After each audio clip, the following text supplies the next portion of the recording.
Hej, mit navn er Tobias. Jeg er partner og CEO i Nearcrowd. Som så mange andre, der bliver jeg begravet i visitkort, når jeg netværker. Men i en moderne tidsalder er det altså ikke på tide, vi pakker de uduelige og kedelige papvisitkort væk og træder til skridt ind i fremtiden. Bøvler du også med alt for mange visitkort, når du skal netværke? Det er der slet ingen grund til.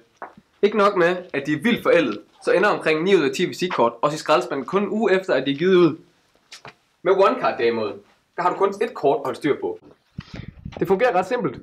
Man rører bare kortet på telefonen, og så har modtageren her alt hun behøver. Nu bare digitalt. Det er da så let, at selv Ruth her, hun kan følge med. Skal man bruge en app til det? Nej, Ruth, det skal du ikke. Bingo! De her kedelige papvisitkort, de er både skader miljøet, og så er de også ret dyre. Det er vi ikke tilfredse med i Nearcrowd. Så udover at vi skåler miljøet, så har vi også sørget for, at det ikke skal koste dig en rød rej og bestille dit OneCard.